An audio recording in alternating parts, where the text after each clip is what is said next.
Hello, everyone. Good afternoon and good morning. Finally, we are here on the last training session of Open Division Easy Deep Learning. Myself, Yuzairi from Apex Sales and Support Team, together with my colleague Antoine from our R&D team, welcome you to this last session. Take note that all 3 sessions will be available on Euresys YouTube channel a few days after today's session. So for those of you who did not attend the previous session, you still can watch it later on YouTube. For the presentation material itself, we will also email it to you in the next few days. We have scheduled each session to be 1 hour long, and we will try to respect that as much as possible. However, if we go beyond that, we apologize in advance. A quick reminder, you can download our free Easy Deep Learning Studio from our website. It will be useful for you to go through the training with it. But before we start, let's do a recap of what was covered on the previous session before we move on to today's training. So last week, Antoine shows you how to maximize and optimize your data. He gave you tips on how to decide which of the 3 tools is most suitable with your data sets. He also highlights on the criteria and the quantity of images needed for each tool. He also showed techniques to annotate the images. Finally, he explains about dataset splitting and augmentation.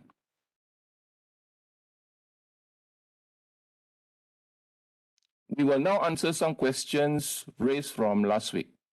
The first question is, do I need any other license besides Easy Deep Learning license on all features available on Easy Deep Learning Studio? Okay, the answer for this is no, you don't need additional license. Whatever you see shown in the studio itself, you can implement it with just Easy Deep Learning bundle license. Is that right, Antoine? Right? Yes, that's right. Yeah. Okay. So next question, if we still do not get good results after evaluating with Easy Deep Learning Studio, what else can we do? This is a good question, and the best answer for this is contact us. Okay, we will try to assist and advise you on how to move forward. Let us take a look at the case and the images, if allowed. This is because each case is different, so there is no one answer for all. All right, so that's why we advise you to contact us. All right. Okay, for the last 2 questions, what is the minimum pixel size defects can Easy Deep Learning detect, and how do I decide what weight value to use for a particular label? Okay, I let Antoine answer this, and then he can continue with today's session. But before I hand over the mic to Antoine, again, if you have questions, you can type into the webinar chat box or email to us. Since this is the last session, we will answer them, okay, directly through email. All right? Okay. Antoine, I think you can take over from here. Okay, I'm going to share my screen.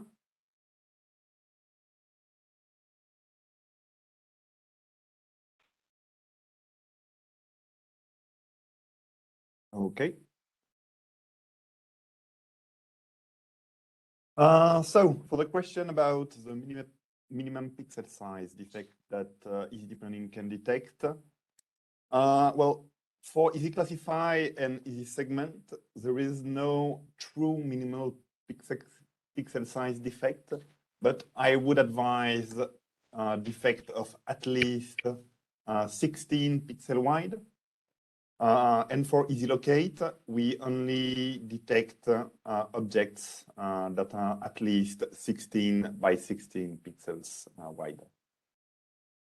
How do I decide what weight value to use for a particular label? Sorry for this. my advice for that would be to use the default values of the weight in your first training. And if you want to get better performance for some of your label, you can try to increase the weight value for this label. For example, using a value of 2, doubling the default value. And what the weight will do, they will be used during training to learn more about these labels that have a higher weight value than the other. So I'm going to start today's session, which is titled How to Use and Get the Most Out of Each Deep Learning Tool. So today, first, we will see about the various settings for each of the tools that we propose in Deep Learning Studio. How are they used? How to configure them properly? Then we will see how we train a tool. What are the properties that controls the training of the tool? Then we will go to the result and see how the results are exactly produced for each type of tool and how to analyze these results, analyze the mistakes that you can see in the result and what kind of decision you can make to improve the result in the next training. Finally, we will talk a bit about speed and memory and how to choose properly your hardware for training and for production. So,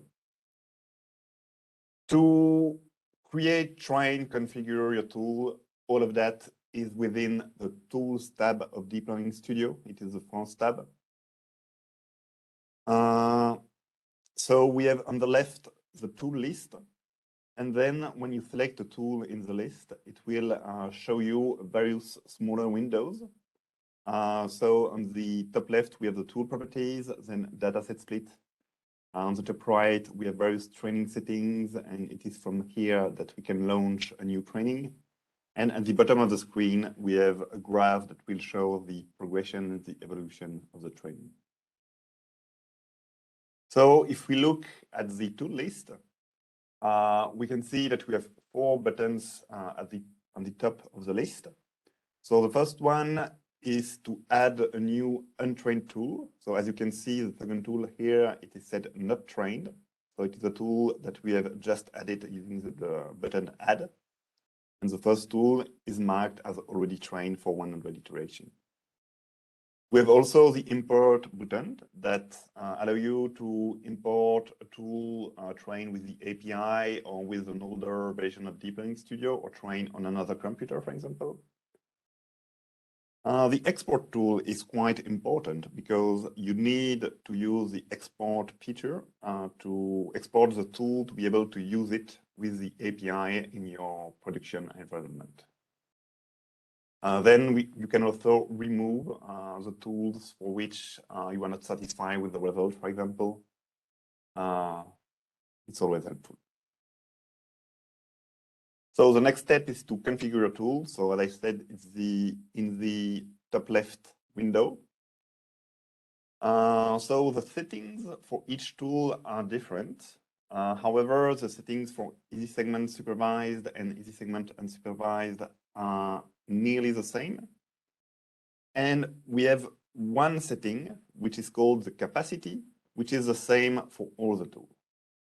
So in Easy Deep Learning, the capacity represents some kind of trade-off between the processing speed of the neural network and its capacity to learn complex features about your data.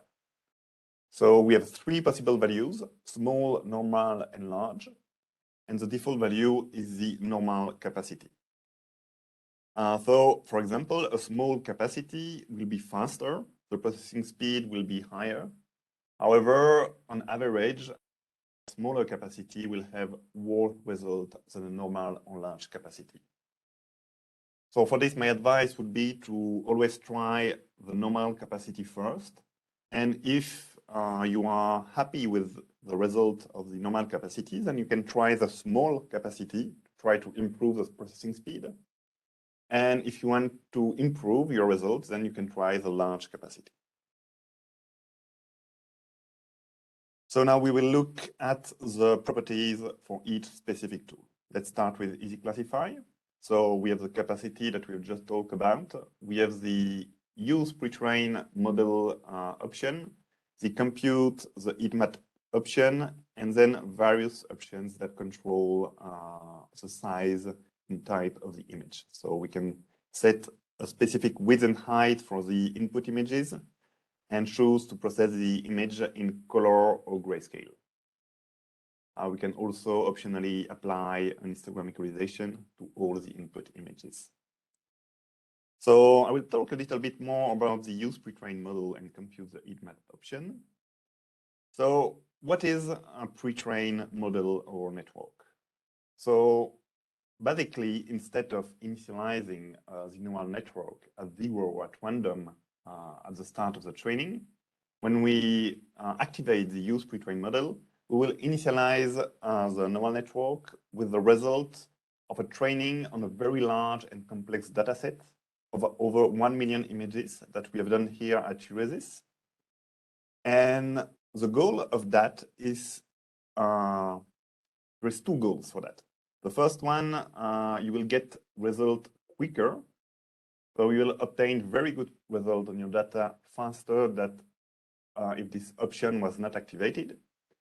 And usually you will be able to get results with smaller data set that if you don't activate this option, you wouldn't get any good result otherwise. So when not to use the pre-trained model, basically when you have a very large data set of over 1,000 or 10,000 images. So my advice would be to let this option at its default value, which is checked. So this is the evolution of two training. The top one with the pre-trained model activated and the bottom one deactivated. So as you can see, with the use pre-trained model option activated, we reach very high accuracy very quickly at the 5th iteration of the training. And afterwards, the training is very stable and we keep the very high accuracy. On the other end, when we are not using the pre-trained model, the neural network will have to learn much more at the start of the training. And so we only get a high accuracy and unstable high accuracy only after 35 or 36 iterations. So it will take much longer to get good results. The second option for EasyClassify was the compute the heat map. So if you want a heat map for your result, you need to check this option. It will slow down slightly the processing to compute the heat map after it computed the result, but it's negligible. So the next two tools are EasySegment supervised and unsupervised. As I said earlier, their properties are very, very similar. The only difference is that for the unsupervised mode, we repeat the good label that was set at the dataset level. Otherwise, all the settings are the same. They are the capacity that I've talked about earlier, the image type, whether to process images in color or in grayscale. And then the last three parameters, the sampling density, the patch size, and the scale, we have talked about them in the second session last week. These settings control how your input image are transformed before using them in the neural network. So how we will divide your image into sub-images, how much overlap there will be between them, etc., etc.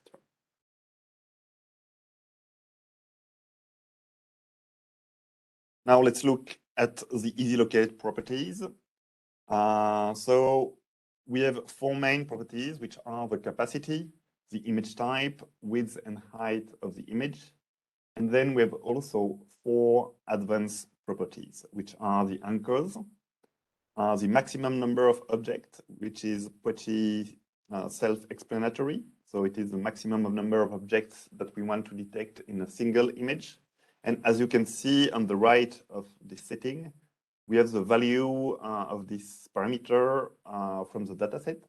So in the dataset, we have 21 objects at the maximum in a single image. And then we have 2 overlap parameters here that I will talk about later. First, I will talk about the anchors. So in EasyLocate, the anchors are a characteristic of the neural network. And basically, they are predefined bounding box sizes that will be used to guide the prediction of the model. By default, the anchors are determined automatically from the dataset according to the annotation that you've made on your images. And so, for example, here on the left, we see the anchors for the dataset, and we see that this list was automatically generated. And so we have objects which are around 22 by 22 pixels, objects that are around 16 by 32 pixels, etc., etc. So when do we want to edit this list manually? It's when you know in advance the size of your objects. So a good example of that is the ceramic capacitor dataset that we distribute in our additional resources. Because let's have a look at this dataset, which are about counting the number of ceramic capacitor in an image. And as you can see, all the ceramic capacitors have practically the same size, the same bounding box size, which is around 32 by 32 pixels. So in such a case, we can modify this list to only have a single anchor, which is of size 32 by 32. And as you can see in this video, I have unchecked the automatic mode and added a single anchors, which is 32 by 32. What it will do is make the model slightly faster, and usually the result will be also slightly better because we have reduced a little bit the neural network. Then we add the same level maximum overlap and absolute maximum overlap parameters. These 2 parameters are used internally. So basically, the EasyLocate neural network will predict far too much objects for every images. And these 2 parameters will be used to filter out some of these objects based on their proximity with other objects. So before talking really about these 2 parameters, we need to understand what is the overlap. So the overlap will characterize how close 2 objects are. Its value is between 0 and 1. So at 0, the 2 objects have no overlap at all. They are not the same at all. At the value 1, they are exactly the same. So they have the same bounding box. In between, we can have a variety of cases. So for example, for a value of 0.5, we can have a partial overlap. We can have also an object completely included into another one. This is like this. So let's look at how the same label maximum overlap is used. So it is same label because we will work only with predicted objects with the same predicted label. So here on the left, we see that we have 2 predicted blue objects with score of 0.91 and 0.85. So the overlap between these 2 objects is 0.6. And if we use the same label maximum overlap setting and its default value of 0.5, in this case, the final prediction that you will see in Studio would be this, only the highest score object. So because the overlap between the two objects was higher than the same level maximum overlap, we need to filter out the one with the lowest score. On the other hand, if we set the same level maximum overlap to 0.7, then we will keep these two objects in the final prediction. So as I've said, the default value is 0.5. So EasyLocate by default will accept objects with the same level that partially overlap each other. When to change this value? Well, when you know that your object in your images can overlap more or less than this specified value. So for example, if you know that your object will never overlap in your image, then you can set this value to 0. The absolute level maximum overlap work in the same way, except it looks at objects with different levels. So here we have a blue object and a yellow object. So if we use the default value of the absolute level maximum overlap, which is 1, then in this case, we would get the final prediction that keeps the two objects. But if we reduce the value of this parameter, then we will filter out the object with the lower score, which is the yellow one. And the final prediction will only include the blue object. So as I've said, the default value for the absolute level maximum overlap is 1. So it means that two objects with different levels can have the exact same bounding box, and we will not reject any of these two objects. So you need to change this value similarly to the same level maximum overlap. So when you know that your object won't overlap or will overlap more or less. Okay, now that we know how to configure the various tools of Deep Learning Studio, we can learn how to train the tools and see what are the properties that control the training. So before training, the first step is to select a dataset split. So it is in the top middle window. You can also create directly a new random split from here. But normally you need to create the split from the dataset split tab. Be aware that this property can't be changed once the tool is trained, and the selected split here will become locked if it was not already.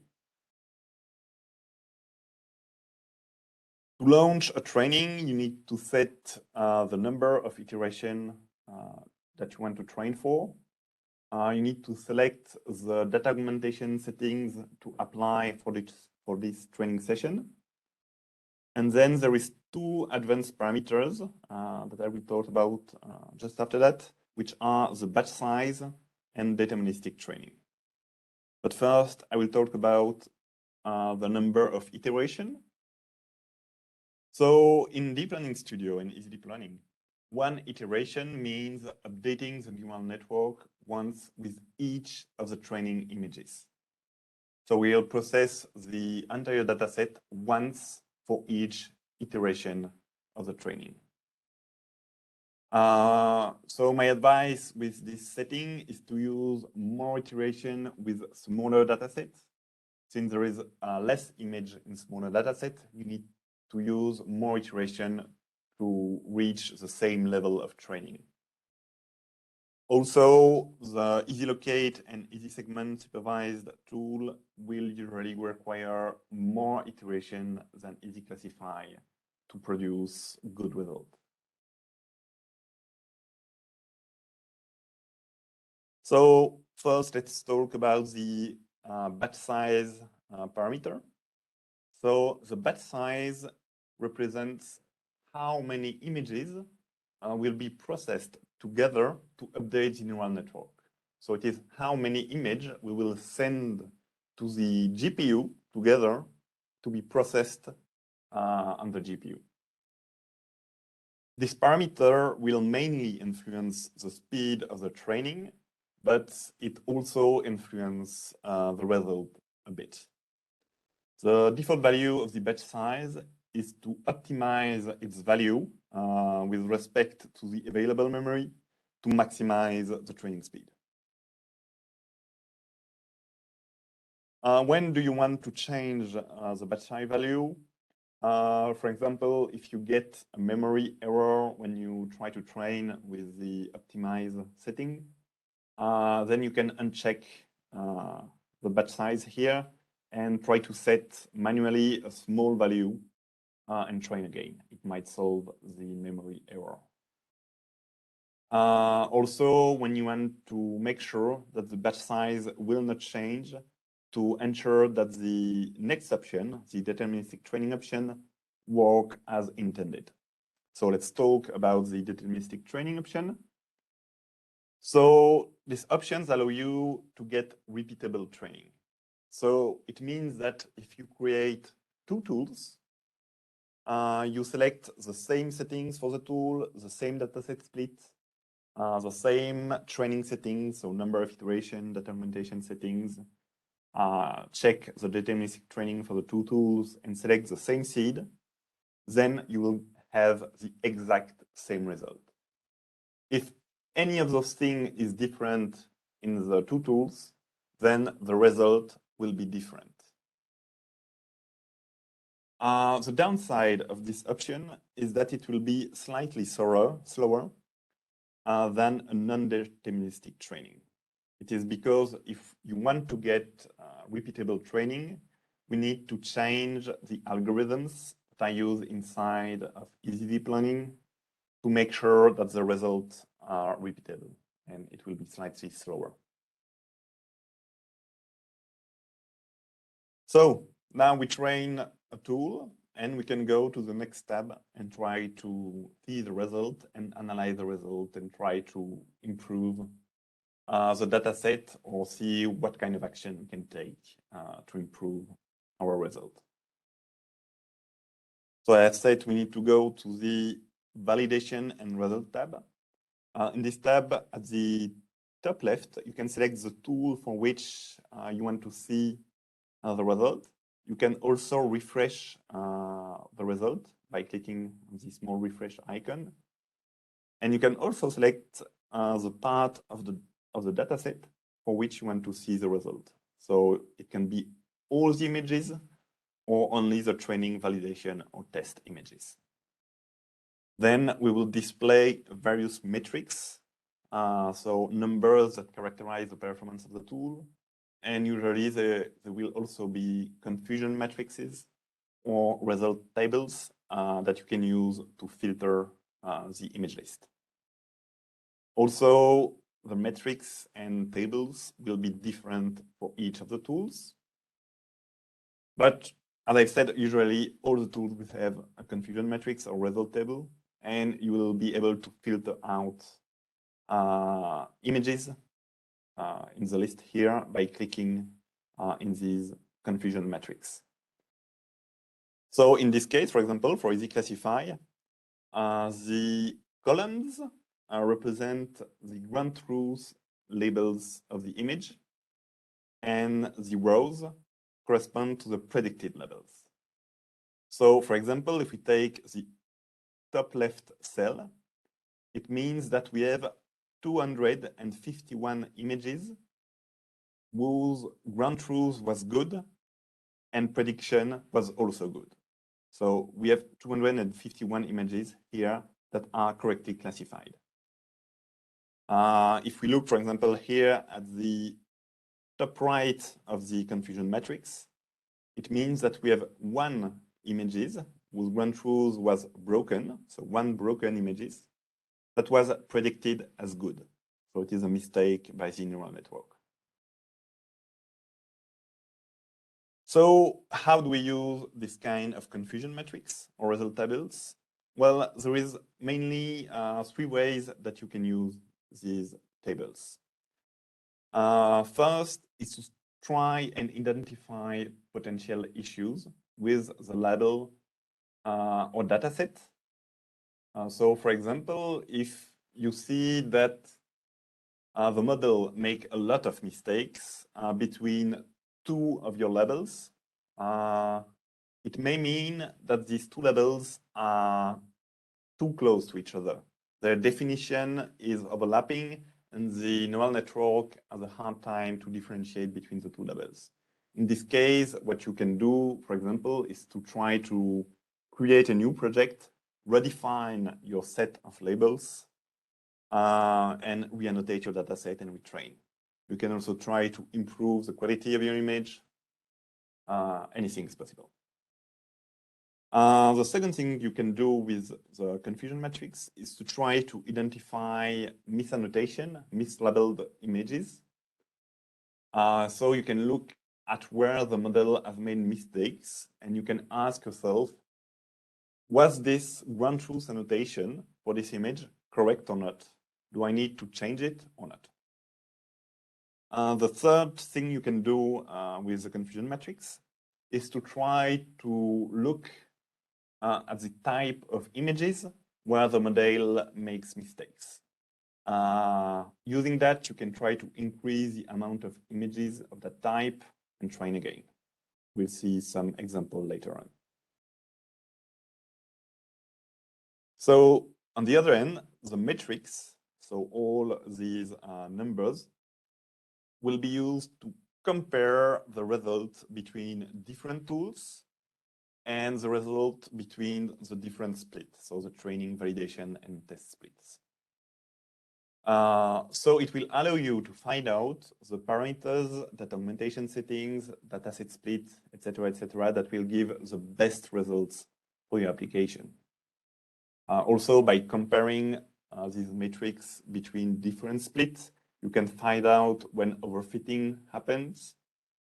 So I'll explain overfitting in the last session. It is when the results on the training set are very good, but the results on the validation and test set are bad. Also, the metrics are an estimation of your tool performances in production, especially the metrics on the test split. So what exactly are a metric and all the metrics that we show in DeepLearning Studio? So a metric is a value measuring the performance of the tool.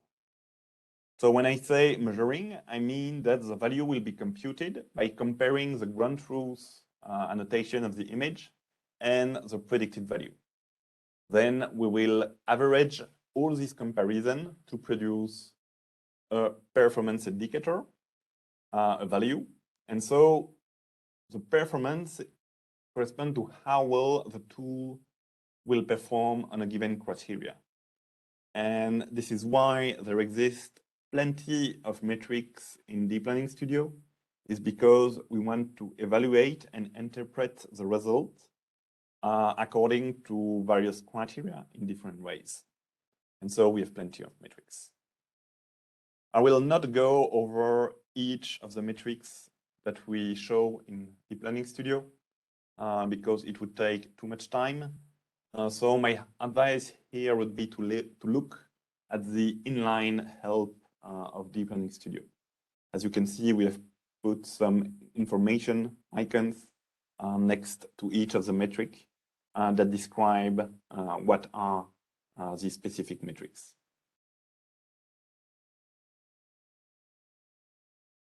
So now we will look at each of the library, EasyClassify, EasySegment, and EasyLocate. Look at how the results are actually produced, and look at some use cases of result analysis. So here we see the various results for EasyClassify. So you can select an image, get a probability list on the right, show the heat map or not for the image that you have selected. So as you see on the right, for each image, you will have the processing time, the predicted label, and the probability list. The predicted label is inferred from the probability list. it is the label with the highest probability. So in this case, it is the broken label.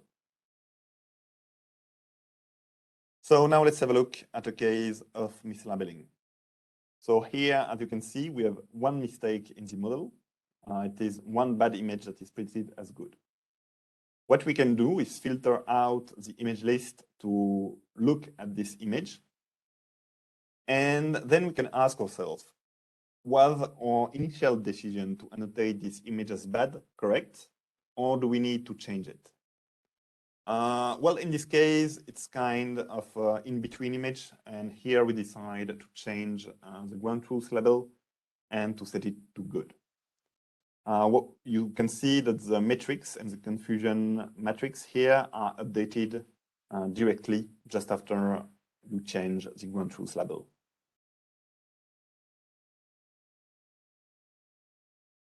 So here we are looking at an example of looking for patterns in the errors. So we are looking at the category here of broken images that were predicted as glue images. So we had 4 mistakes, and we saw that we have 3 images here that look very similar to each other. But when we look at all the other broken images, we do not see any images that look like them. And moreover, we have selected only the test images, and we see that these 3 images that look like each other are all in the test set. So it means that the neural network was not trained specifically to recognize this type of image. So in summary, these 3 broken images that are classified as glue have all the same appearance, and they are all in the test set. So what can we do in this case? Well, one possible solution would be to increase the number of broken images in your dataset that have the same appearance of these images. You can also try to manually move one of these images, 1 or 2 of these images, directly into the training set to make sure that during training, we will learn how to recognize properly these broken images. When you have moved 1 or 2 of these training images into the training set, you need to retrain again. You can continue your current training, or you can also create a new tool and train from scratch.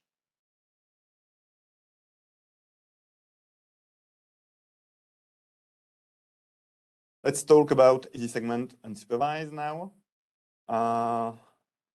So the results are pretty simple for EasySegment unsupervised, with a predicted label, which can be good or not good, a score for the image, and a segmentation map for the image that are not good. So the segmentation map, you can display it by checking the predicted segmentation in the toolbar on the top of the image. So we have also a classification threshold that is displayed within the matrix. And we use this classification threshold with the score of each image to find out what is the predicted label for this image. So if the score, we compute the score of the image with the neural network. And if the score is below the threshold, then we say the image is good. Otherwise, we say the image is not good. So for EasySegment unsupervised, we have a confusion matrix, the same as EasyClassify, and you can filter the image list to see where the model made mistakes and look at the mistakes made by the model. Another useful control is the score histogram at the bottom of the matrix. So the score histogram shows the distribution of the score of the good images and the not good images. You can also adapt directly the threshold from the score histogram using the blue line. So let's have a look at exactly what is the score histogram. So the green line are the scores of all the good images. So what it means here is that all the good images have a score that is lower than 1.7 around, and all the bad images have a score higher than 1.79. So if we have a gap in between these two curves, it means that 100% accuracy is possible if the threshold is placed in the gap. So the threshold is represented by the blue line, the blue vertical line here. At the bottom of the screen, we have another case where we see that there is an overlap between the scores of the good and bad images. When you see such a score histogram, it means that 100% accuracy is not possible on this tool, and you need to adapt the threshold and to choose the threshold according to what you want to get in your application. So there's two extreme cases of where you can place the threshold. The first one is on the left of the red curve. What it will do is that the defect detection rate will become 100%, 1. So it means that all the not good images are correctly classified as not good. However, we will misclassify some of the good images. So we'll have some false positive. So one good image is classified as not good. The other extreme is to place the threshold on the right of the green curve. So in this case, the good detection rate will be 100%. And as you can see, all the good images were correctly classified as good. However, we'll have some of the not good images that will be misclassified as not good. So we will have false negatives.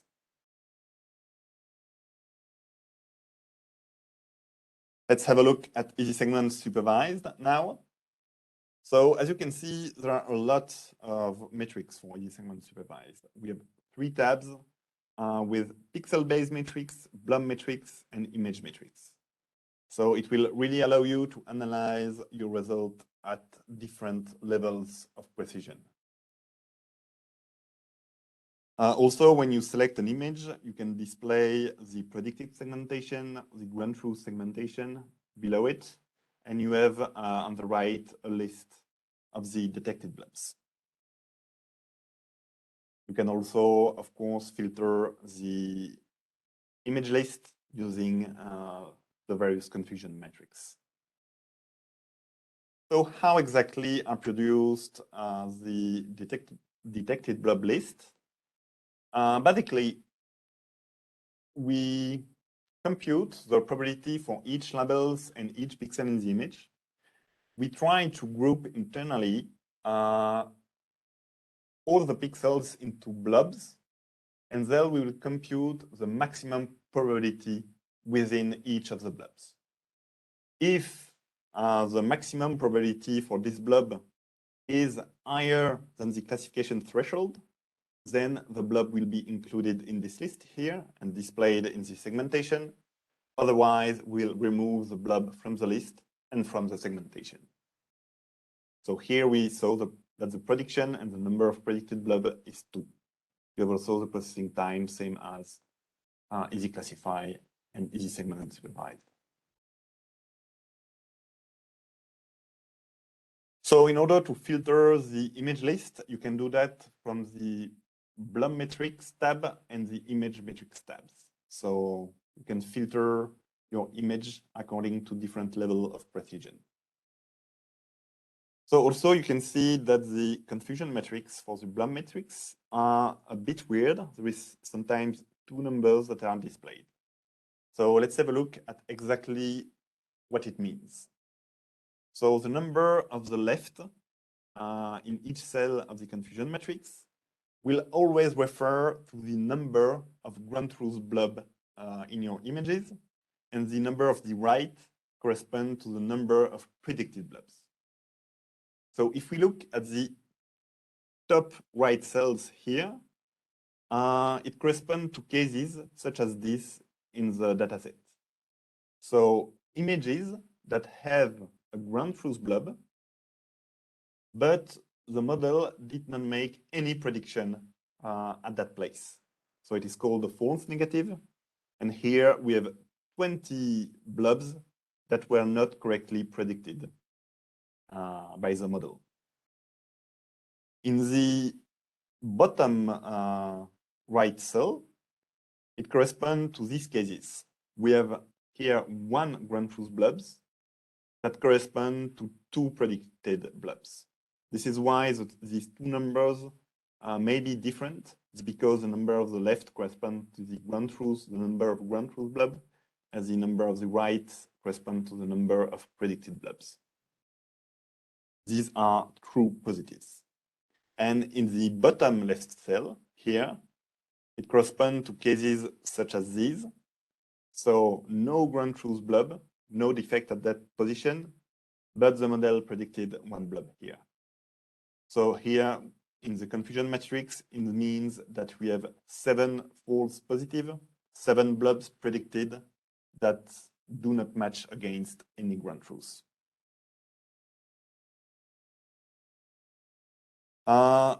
In the image matrix, we have also a score histogram, the same as EasySegment unsupervised, that you can use to adapt the classification threshold.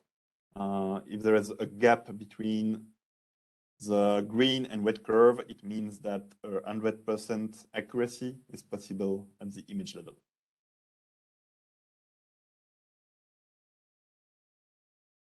Also, and especially for EasySegment supervised, which can be very hard to annotate with precision and can be very long to annotate properly, you really need to use the use prediction as ground truth to increase the number of annotated images. So here we can see in the confusion matrix that we add 2 images that were in the no segmentation category. So it means that for these 2 images, we did not perform the annotation. There was no ground truth. But these images was predicted as defective. So it means that there was blobs in the prediction of defective pixels. So you can use this predicted result to increase the number of annotated images in your dataset. For this, we have the use prediction as a ground truth option, and you can also right-click on the predicted blobs to accept them into the ground truth. Of course, when you do that, I really encourage you to go directly to the segmentation toolbar and update or modify a bit the ground truth annotation to make it more precise, because usually the prediction will not be really precise, especially if you are starting to train with your dataset. So now let's talk about EasyLocate. So for EasyLocate, we do not have a confusion matrix. It is more like a result table where for each of the label will display the number of detected, the number of correctly detected objects, the number of badly detected objects, and the number of objects that we did not detect. Also, for each image, we can display the predicted object. We'll have a list of the predicted object on the right, and can also display the ground truth object that are missing from the prediction. As you can see on the left, we have also metrics at 2 levels of precision, so object level or image level. The image metrics are mainly used for defect detection application. So for EasyLocate, we have also a threshold called the detection threshold that is compared against the score of each of the predicted object to remove or keep them in the list. As I've talked about earlier, we also use the maximum number of objects and the 2 overlap parameters to filter out some of the objects based on their bounding box. Also, for each object, we display a status. The status will be good when this predicted object corresponds to a ground truth object for this image. The status will be bad when the ground truth object doesn't correspond to any predicted object. So now let's look at a few cases of result and how to analyze them. So here we are looking at the third and fourth object for this image. So it is the green and blue object here.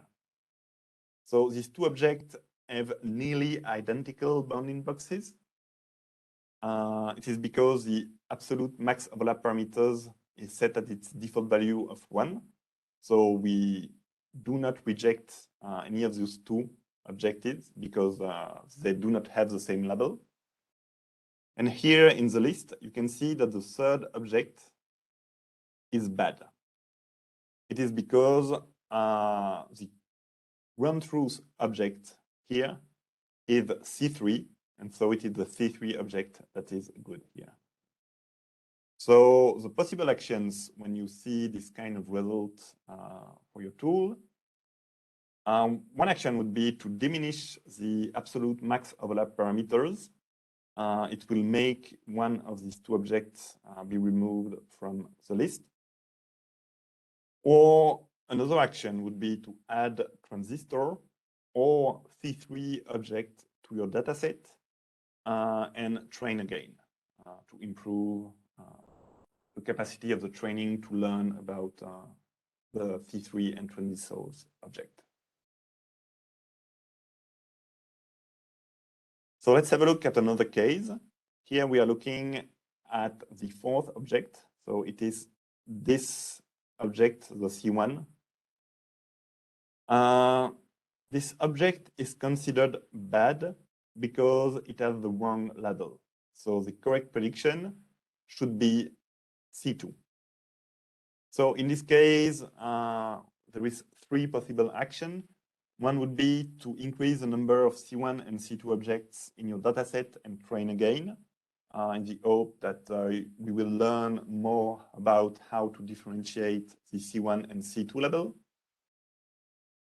Also, maybe training longer, so training for 100 more iteration or using more data augmentation can also help improve this type of case.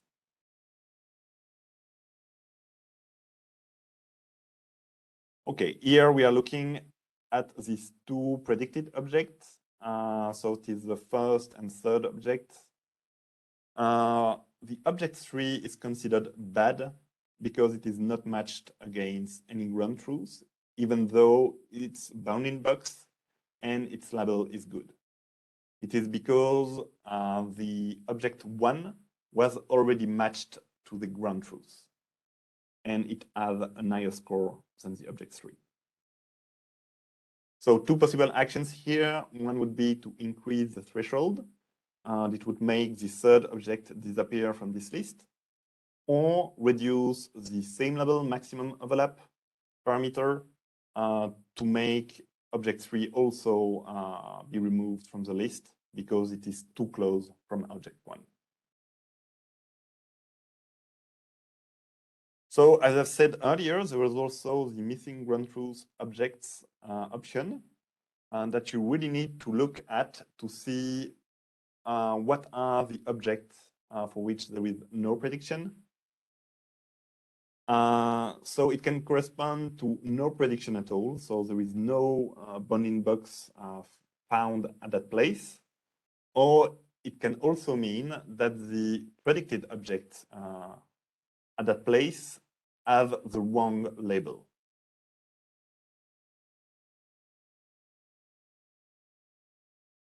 So here, for example, we are looking at the C1 object here that is considered bad. However, the label is correct. So why is it considered bad? Well, it is because the prediction is too dissimilar, too far away from the ground truth. It is because we match the ground truth and the prediction according to the same level max overlap parameter. So if the overlap between the ground truth and the prediction is below this parameter, the same level maximum overlap, then we say that the prediction is bad because the prediction is not precise enough. So here, the one possible action would be to reduce the value of the same level maximum overlap. So as I said, these two parameters, the same level maximum overlap and the absolute max overlap, will have an influence on the comparison between the ground truth and the prediction. So they will have an influence on the metrics and the result tables that we display in Deep Learning Studio. So mainly, what are the result of these two parameters will be mainly false positive. That will happen because the predicted bounding box is too different from the ground truth, because two predicted bounding boxes are too close to each other.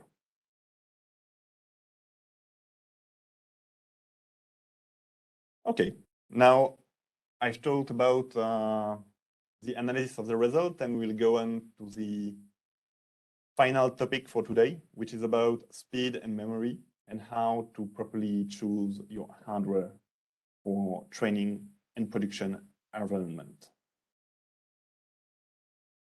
So I will first talk about training and then about using a tool in production. I will always use these icons on the slide to indicate if I'm talking about training or using a tool in production. So for training, my advice would be to always use an NVIDIA GPU. With GPU, well, you can buy pretty much any NVIDIA GPU. The main selection criterion for training is the onboard memory. The higher, the better. The minimum memory recommended is 6 GB, but I would really advise you to buy at least 12 GB GPU. Other criteria beyond the onboard memory would be the CUDA core count and the clock speed of the GPU. Other consideration for improving the training speed would be to use the memory cache or using an SSD drive. So the memory cache is accessible from the hardware settings and then go to the image cache. And it is a part of the CPU memory that will be kept to store your images for faster access. So instead of loading images each time from the hard drive, we'll put all your images into the RAM and it will make the training faster. So by default, the image cache is around 1 GB, and you can increase this value if you have a large dataset to make it train faster. If your dataset is very big, or if you don't have enough main memory in your computer to contain your whole dataset, then my advice would be to use a SSD drive to make loading your images faster.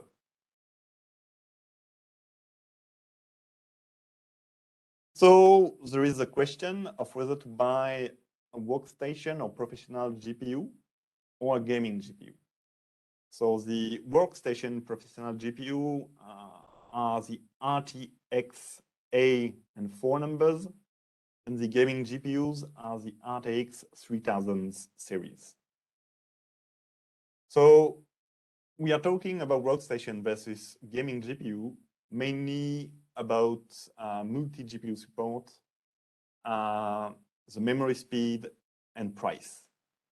So of course, a workstation GPU will be more expensive, but it will have better memory speed and better multi-GPU support, especially for Windows. So as you can see, a gaming GPU on Windows do not have multi-GPU support. It will work, but training will not be faster.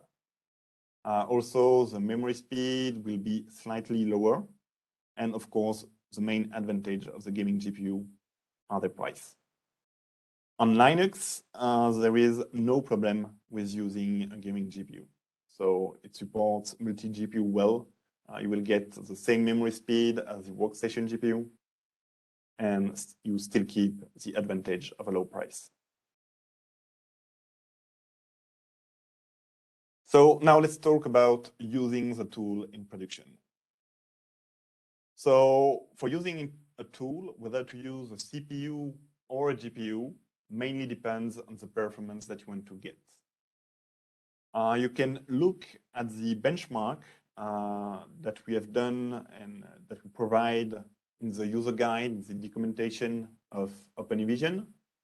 And so for each tool and each capacity, we have these tables that show the GPU inference speed and the CPU inference time for various image size or batch size.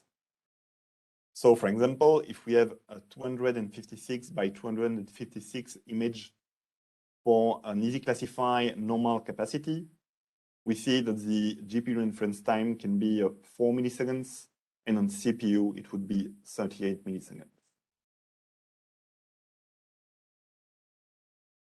Also, when we are talking about using a tool, we have to talk about the trade-off between latency and throughput. So when we classify image by image on the CPU and GPU, the latency and throughput are basically the same. Same data, just that they are expressed differently. So the latency will be the longest time taken to process an image. So it is measured in milliseconds. So if we are processing a single image, it's simply the time to process the image. And the throughput is the number of images that we can process by second. So it is measured in images per second. So it is more or less the inverse of the latency if you are processing a single image.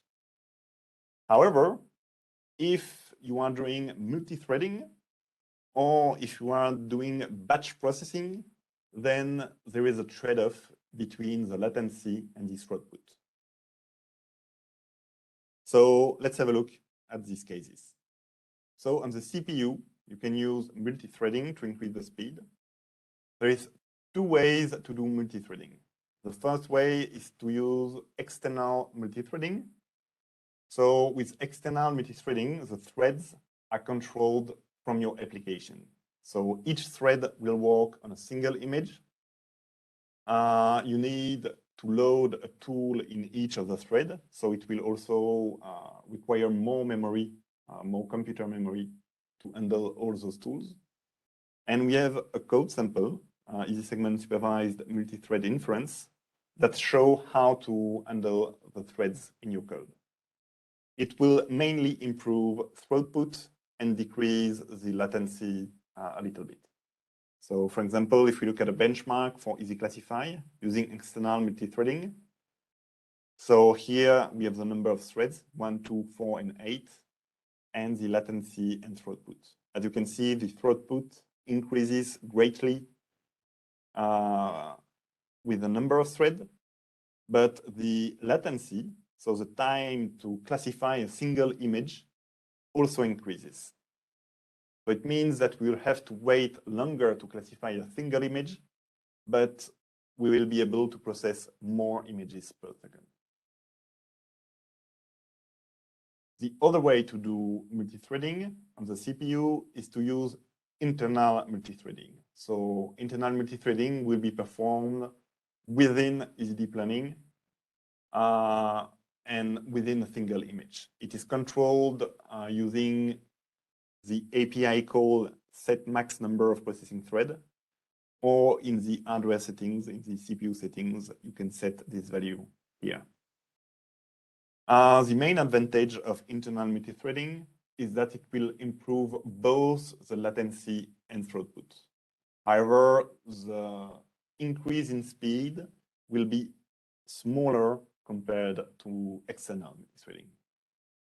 So let's have a look at a small benchmark for EasyClassify with internal multithreading. So again, we have 1, 2, 4, and 8 threads. And as you can see, both the throughput increases as the number of threads increases, and the latency is decreasing at the same time.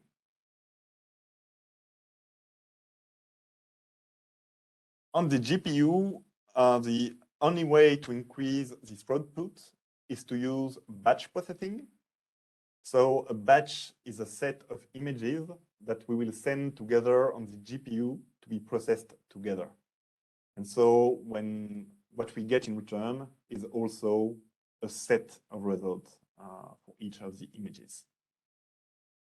This is why, if I go back a little bit, in the documentation, in the benchmark, we show the GPU inference time per image for various batch sizes. And as you can see, if we use a batch size of 64 instead of 1, we can go nearly 4 times quicker for this throughput criteria.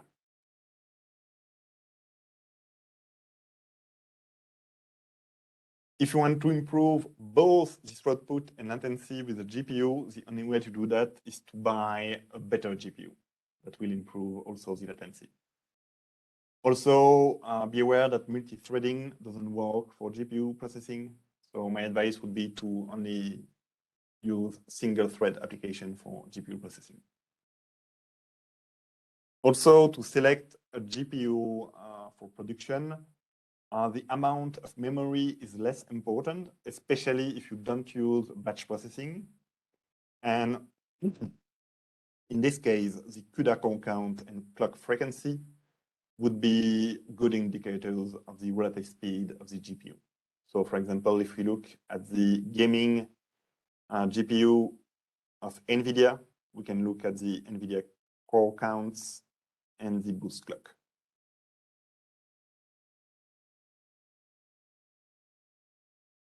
So what about using multiple GPUs?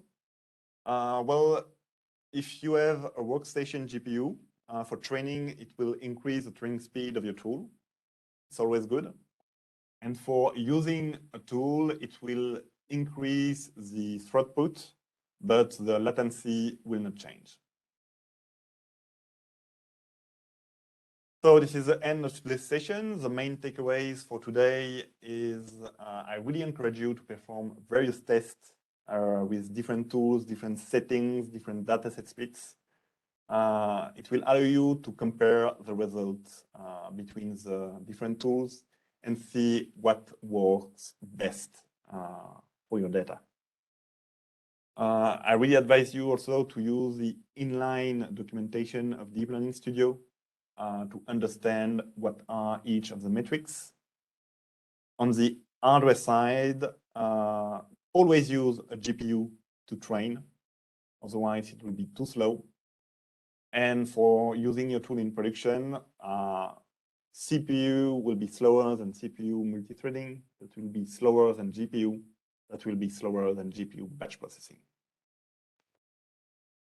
Thank you for listening to me today, and I will let Yuzari continue.